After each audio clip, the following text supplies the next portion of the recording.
మనసును మర్చిపోవడం నా వల్ల ఎలా లేదు. జీవితంలో ఒకరిని తలుచుకుంటూ మరొకరితో నవ్వుతూ సంసారం చేయడం నాకు ఇష్టం లేదు. అది నరకంతో సమానం. అలా నన్ను నేను మోసం చేసుకుంటూ పెళ్లి కొడుకును మోసం చేస్తూ అతని జీవితం నరకం చేయలేను. ఈ విషయం మీతో సూటిగా చెప్పలేను. నాకంత ధైర్యం లేదు. ఒకవేళ ధైర్యం కూడగట్టుకుని మీకు చెప్పినా మీరు నన్ను పొడిచి చంపేస్తారు. నా వల్ల నాన్నకి హంతకుడనే పేరు రాకూడదు. నేను చనిపోదామని ఇల్లు వదిలి వెళ్ళిపోతున్నాను.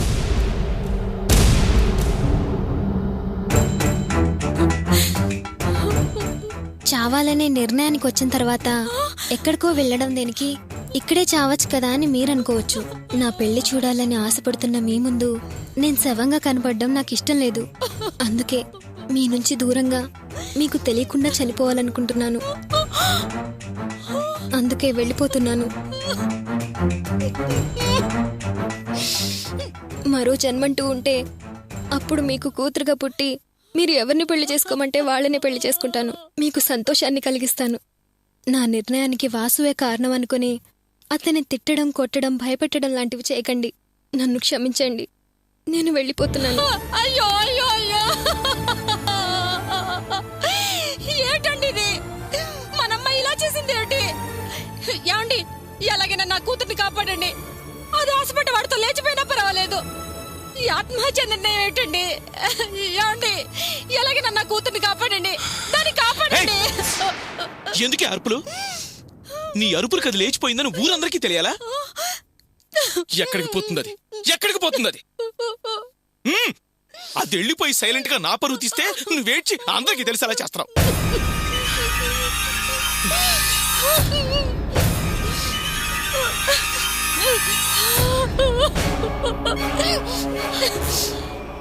చెప్పన్నా రేయ్, నా కూతురు ఆత్మహత్య చేసుకుంటారని టేప్ రికార్డులో రికార్డ్ చేసి వెళ్ళిపోయింది. నాకు తెలిసి ఇంకా అది సిటీ కూడా దాటుండదు. నువ్వు మనాళ్ళని తీసుకుని సిటీ అంతా జరగడ పట్టించు. ఇదిగో 1 అవర్లో నాకు డీటెయిల్స్ మొత్తం తెలియాలి. అలాగన్నా. ఓకే.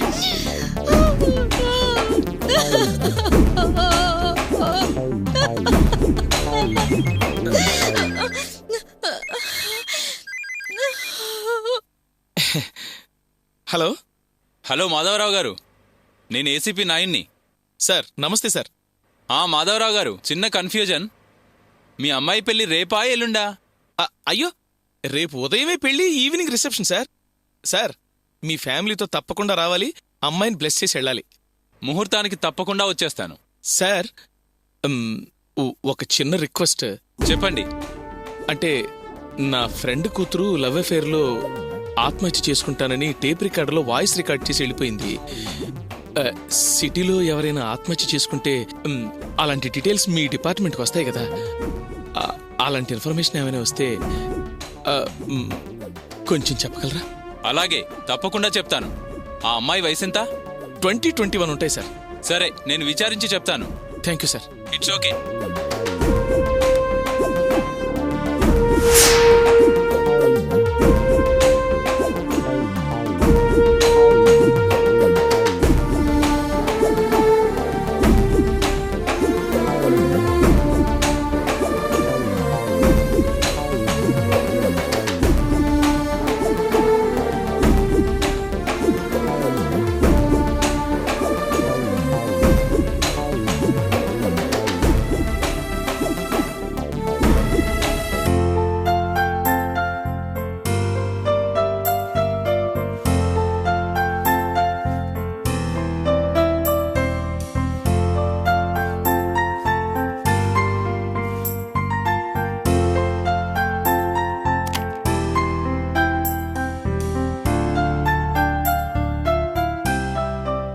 ఏంటర్చనా, ఏం వెతుకుతున్నావు? దిద్దులు ఇక్కడ ఉన్నాయని తెలియక ఓడ్చేశాను. దిద్దులు దొరికే కానీ స్క్రూలు దొరకడం లేదు. ఏంటి, స్క్రూ దొరకడం లేదా? ఏంటి అర్చనా నువ్వు? నువ్వు చూసి పెట్టుకోవాలి కదా. ఎక్కడ పడితే అక్కడ పడేయడమేనా? నేల మీద పెడితే ఎలా? దిద్దులు క్లీన్ చేద్దామని నూనె బాటిల్ తీసుకురావడానికి వెళ్ళాను. ఇంతలో నువ్వు చీపురేసుకొస్తావని నేనేమైనా కలగన్నానా? సర్లే, ముందు వెతుకు.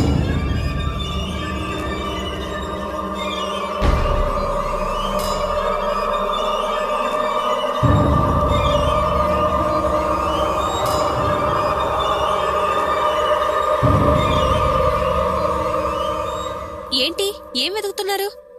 చూడవే, నేను దిద్దులు క్లీన్ చేసుకుందామని తీసి పెట్టుకున్నాను. ఇంతలో అర్చన ఊడ్చేసింది. దిద్దులున్నాయి కానీ స్క్రూలే కనపడటం లేదు. బీరువా కిందికెళ్ళుంటాయో ఏమో. అర్చన, నువ్వు జరు, నేను చూస్తాను.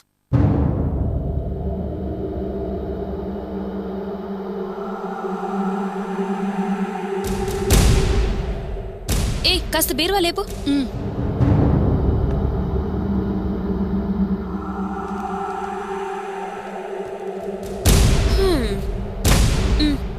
ఇదిగోవే. ఈ లెటర్ ఏంటి?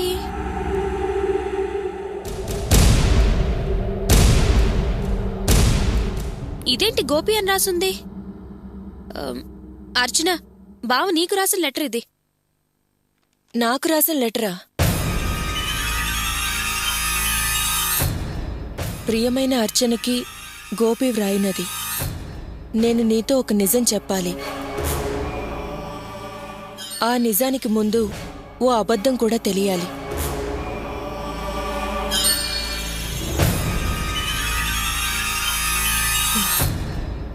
నీకు తెలియకుండా నిన్నో రోజు గుడిలో చూశాను.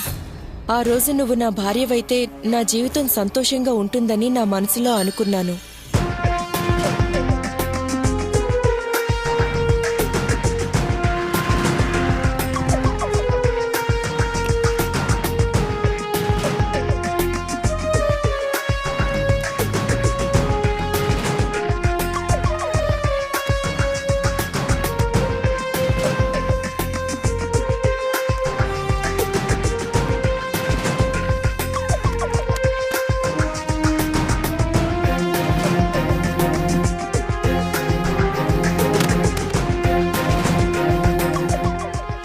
నేననుకున్నట్టే నువ్వు నా భార్యవి కాబోతున్నావని, అది నా అదృష్టంగా భావించి ఆనందపడ్డాను. నేను నిన్ను చూసిన తరువాత ఓ అబద్ధం ఆడడం వల్లే నా భార్య అవ్వబోతున్నావు.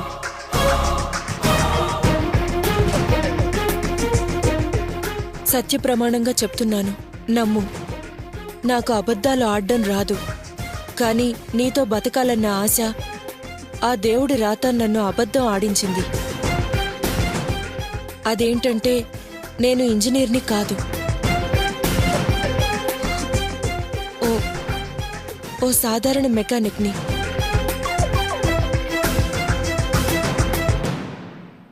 ఈ అబద్ధం ఆడడం వల్ల నువ్వు నా భార్యవి కావచ్చు, కానీ నా మనసుని నేను సమర్థించుకోలేకపోతున్నాను.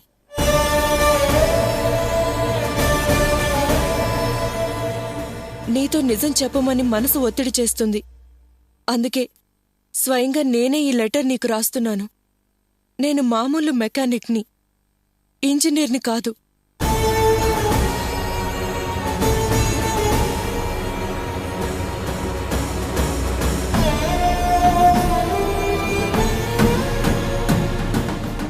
ఇది నిజం. ఈ నిజం తెలిసాక కూడా నేను నీకు నచ్చితే లెటర్ ద్వారా తెలియచేయి. నచ్చకపోతే ఇంతటితో ఈ పెళ్లి ఏర్పాట్లు ఆపేద్దాం. లేదు, నువ్వు అబద్ధం చెప్తున్నావు. ఏ లెటర్ ఇవ్వలేదు, నేను దాన్ని చదవలేదు. దానికి నేను ఒప్పుకోను. నీకోసం, నీ సమాధానం కోసం ఎదురు చూసే గోపి.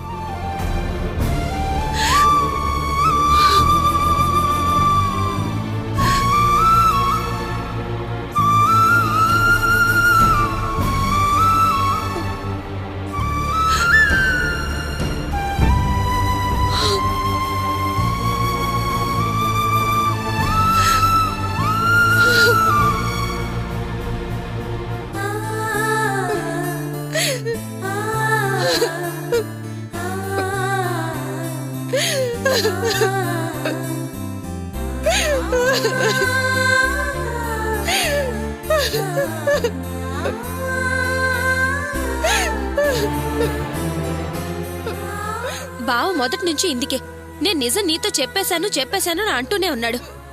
నువ్వు అమ్మరే కాని బావని నమ్మలేదు. ఇంజనీర్ కాదనే కదా నువ్వు చాలా దూరంగా ఉంచావు. చూడు, నీకు నిజం చెప్పాలని ఎంత ఆరాటపడ్డాడు. అర్చన, ఇప్పుడు ఏడ్చి ఏం ప్రయోజనం చెప్పు? ఇన్ని రోజులు బావదే తప్పని చులకన చేయడానికి సరిపోయింది. ఇప్పుడు బావా నువ్వు తప్పు చేశావని అంటంలేదే. ఏదేవైనా ఇవన్నిటికీ కారణం అమ్మే. అర్చన, ఇప్పటికీ మించిపోయిందేమీ లేదు. నువ్వు మనసు పెట్టి ఆలోచిస్తే అదే సర్దుకుపోతుంది. జీవితం సాఫీగా సంతోషంగా సాగుతుంది. నీ మనసు నిండా బావే ఉన్నాడని నాకు బాగా తెలుసు. నువ్వు అమ్మ కోసం అన్ని దాచిపెట్టుకుని బతుకుతున్నావు. అమ్మను వదిలి నువ్వు బావతో కలిసి ఉండడమే మంచిది. నీ జీవితం నీ చేతుల్లోనే ఉంది. నీ డెసిషన్ మీదే ఆధారపడుంది.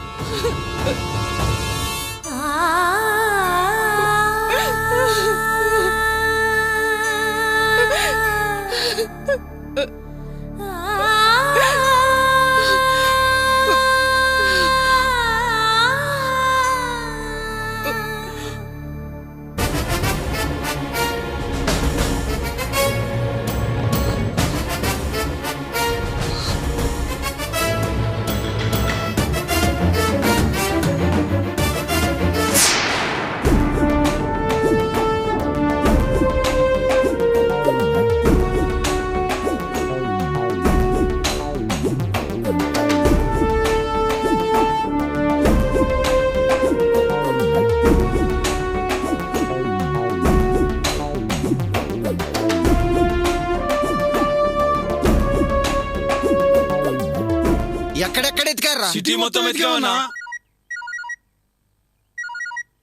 అన్న ఫోన్ చేశాడ్రా. అన్న చెప్పన్నా. చెప్పండి రా, రేవతి గురించి ఏమైనా తెలిసిందా? సిటీ మొత్తం ఎతకమయ్యా. అమ్మాయి గారు ఎక్కడ కనిపిస్తలేదు. రైల్వే స్టేషన్లు, బస్ స్టాండ్లు, వాటికి ఎదురుగా ఉన్న టాక్సీ స్టాండ్లు అన్ని వెతికారా? అన్నీ వెతికాం సార్. అందరం కలిసి సిటీ మొత్తం జల్లెడ పట్టాం సార్. అమ్మాయి గారు ఎక్కడ కనిపిస్తలేదు. డెడ్ బాడీ కూడా కనిపిస్తలేదు సార్. ఇంకా ఇంకా వెతకండి రా. ఇదిగో ఇన్ఫర్మేషన్ తెలియకని వెంటనే ఫోన్ చేయండి. Okay boss. రేయ్ అన్న ఇంకా ఎతకమంటుండ్రా. పదండ్రా వెళ్దాం.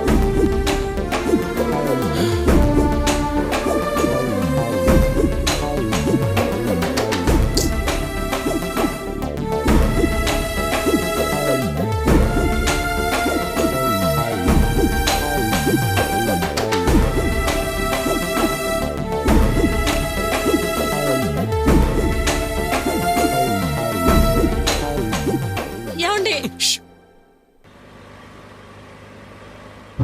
వేరే సమస్యలేం లేవు కదా? ఓకే అయితే సరే, నేను మళ్ళీ చేస్తాను. హలో మాధవరావు గారు, చెప్పండి. సార్, అమ్మాయి కనపడకుండా పోయిందే, ఆ సమాచారం ఏమైనా తెలిసిందా? నేనే ఫోన్ చేద్దాం అనుకుంటున్నాను. ఇప్పటి వరకు 3 కేసులే ఎంటర్ అయింది, కానీ అవి 34 సంవత్సరాలు. 2 మగ 1 ఆడ. మీరు చెప్పిన అమ్మాయికి 20 సంవత్సరాలు కదా. అలాంటి కేసు ఏదీ రాలేదు. ఒకవేళ వస్తే మీకే ఇన్ఫార్మ్ చేస్తాను. అలాగే సార్, థ్యాంక్ యూ. ఓకే. ఏమండి? ఏమండి? మన అమ్మాయి గురించి ఏమైనా తెలిసిందా? ఏమండి? పోలీసులకి దొరకటం లేదు, మనవాళ్ళు వెతికినా దొరకటం లేదు. అంటే అది సిటీలో లేదు. అది సిటీ దాటింది అంటే చావడానికి కాదు అని అర్థం అవుతోంది. ఏంటండి ఏం మాట్లాడుతున్నారు మీరు? చెప్తాను.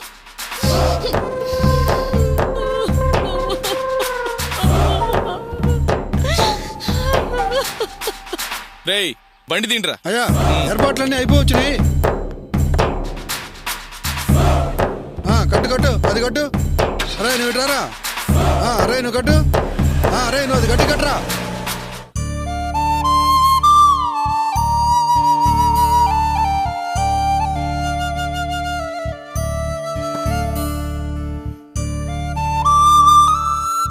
అమ్మా, అన్నం వడ్డించు.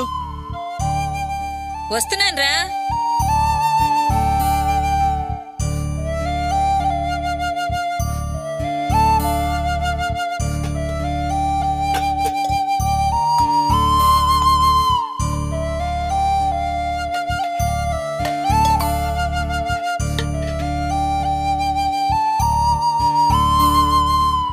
నాన్నా, నాన్నా.